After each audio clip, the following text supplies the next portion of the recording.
देख रहे हैं भायंदर सत्ता न्यूज।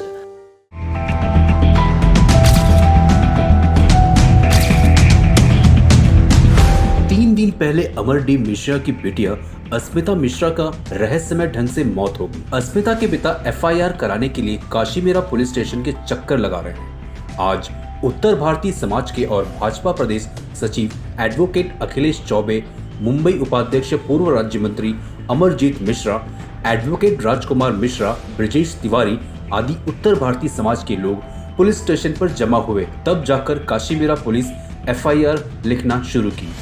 आइए सुनते हैं काशीमेरा पुलिस स्टेशन के pi Sandeep Kadam, advocate Akhilesh Choubey, advocate राजकुमार मिश्रा, अमरजीत मिश्रा की जुबान। अस्मिता मिश्रा के बारे में हमें हॉस्पिटल से एमएलसी मिली है।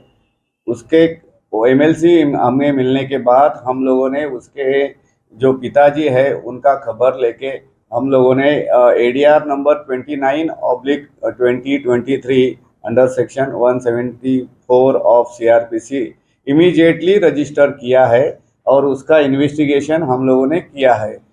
देन उनके जो पिताजी है उन्होंने कुछ डाउट्स यहाँ पे बोला था, तो उनका स्टेटमेंट रिकॉर्ड करके अभी जो लीगल एक्शन एफआईआर रजिस्टर करने का हमारा काम चालू है। हमारा एफआईआर अभी इमीडिएटली रजिस्टर हो जाएगा। सर, किन धाराओं के तहत मामला दर्ज हो सकता है?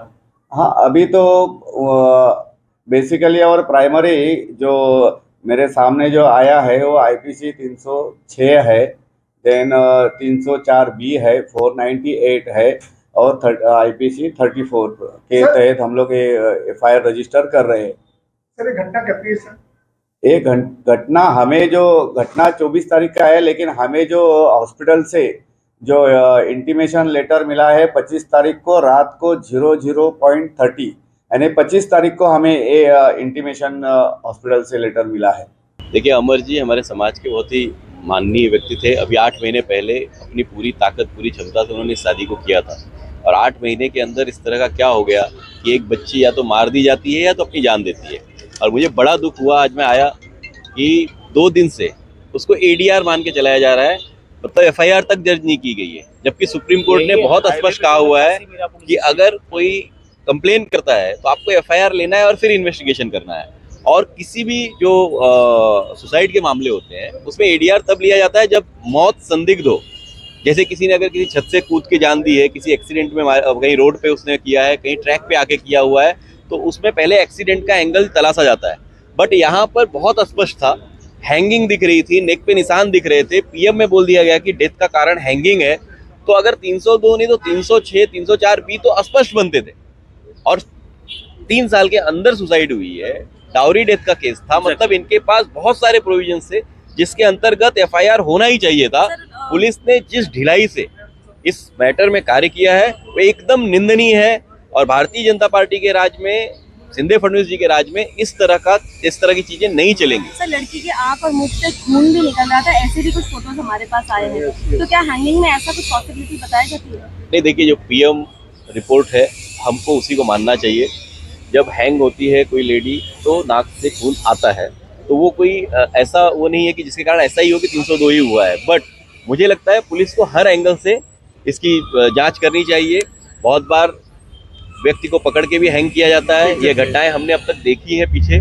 तो पुलिस को पूरी सतर्कता से इसमें काम करना चाहिए और जल्दी से जल्दी इसमें जो आरोपी हैं जिनका नाम लिया गया है उनको अरेस्ट करके उनसे कठिन पूछताछ की जानी चाहिए। सर, आप एक अधिवक्ता हो, अधिवक्ता के नजरिए से किस तरह से इस मुद्दे को देखते हैं? बहुत ही निंदनीय कार्य है और हमारे समाज में इस तरह की चीजें कभी भी किसी भी बच्ची की डेथ को जस्टिफाई नहीं किया जा सकता। 8 महीने में से शादी होके सामाजिक तौर पे बहुत स्ट्रांग थे अमर डी मिश्रा जी। अगर कुछ इस तरह की बात थी तो बैठ के इस पे बात की जा सकती थी, लेकिन परिवार ने उस बच्ची को इतना मजबूर कर दिया, या तो उसको मार के हैंग कर दिया गया या तो उसको सुसाइड करने में मजबूर कर दिया, और दोनों ही घृणित अपराध है। सर, आप एक एडवोकेट हैं तो मैं आपसे क्या जानना चाहूंगी। एक बात इसमें मैं और ऐड करना चाहूँगा। देखिए, इसमें ललिता कुमारी का 2013 का सुप्रीम कोर्ट का जजमेंट है। जिस तरह से कॉग्निजेबल नॉन मेलेबल ऑफेंस हुआ था, इसमें पुलिस को इमीडिएट एफआईआर लॉन्च करना चाहिए था, जो नहीं हुआ। यहाँ के सीपी माननीय मधुकर पांडे जी से हम लोग ये गुजारिश करते हैं कि जिन ऑफिसरों ने यहाँ पे लीपापोती की है उस पर उनके ऊपर सख्त कार्रवाई होनी चाहिए। वोकार्ड हॉस्पिटल के प्राइवेट डॉक्टर ने जिस तरह से इस केस को छुपाने के लिए जो साक्ष्यों को पूरी तरह से मिटाने का जो प्रयास किया है, उसमें डॉक्टर और पुलिस जिस तरह से मिलकर के लीपापोती किए हैं, उनके ऊपर पूरी तरह से कार्रवाई होनी चाहिए, एफआईआर में उनका नाम होना चाहिए। डॉक्टर अमर मिश्रा जी हमारे समाज के बहुत ही जड़ से जुड़े हुए व्यक्ति हैं। वो और उनके पिता का समाज में बड़ा ही योगदान है। उनके साथ पूरे समाज की सहानुभूति नहीं बल्कि समाज पूरी तरह से उनके साथ खड़ा हुआ है। और हर व्यक्ति, हम लोग एडवोकेट हैं, एडवोकेट ही नहीं, समाज का हर तबके का व्यक्ति एडवोकेट डॉक्टर अमर मिश्रा के साथ खड़ा हुआ है।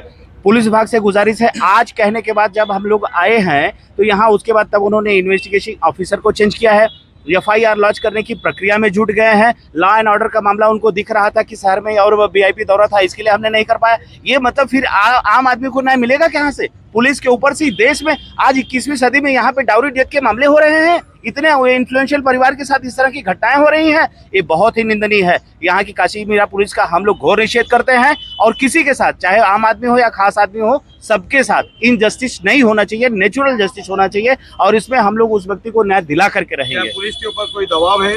पूरी तरह से जिस तरह से अभी तक 72 घंटे बीत गए हैं, सुप्रीम कोर्ट के कहने के बाद भी इस तरह से अगर एफआईआर लाज नहीं हो तो इसमें से अगर दबाव नहीं तो क्या है? बिल्कुल पूरी तरह से इस सुनियोजित तरीके से, एक षड्यंत्र के तहत इस तरीके से इस केस को दबाया जा रहा है, इसके साक्ष्यों को दबाया जा रहा है। लेकिन यहाँ पे बॉम्बे हाईकोर्ट के वरिष्ठ अधिवक्ता एडवोकेट अखिलेश चौबे जी हैं, मैं स्वयं राजकुमार मिश्रा एडवोकेट और हमारे समाज के विभिन्न तबके के लोग हैं, पत्रकारों का पूरा सहयोग है। निश्चित रूप से इस बात को अभी एसीपी के आने के बाद उन्होंने आश्वासन दिया है। संदीप कदम जी अभी एक्टिव हुए हैं एफआईआर लॉन्च करने की प्रक्रिया में, 72 घंटे के बाद अभी आए हैं।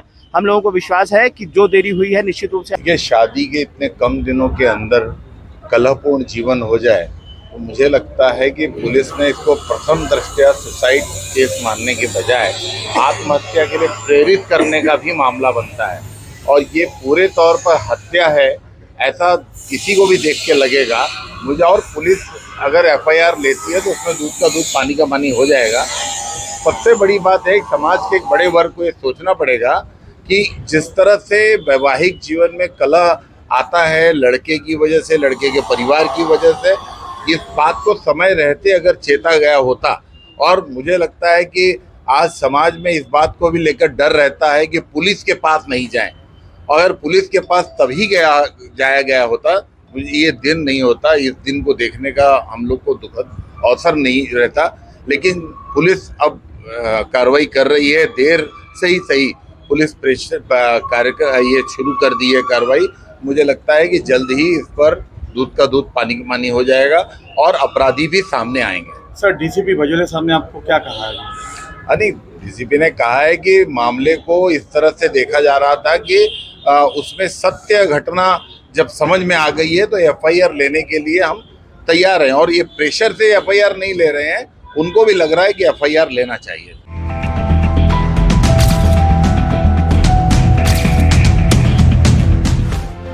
आप देख रहे हैं भायंदर सत्ता न्यूज।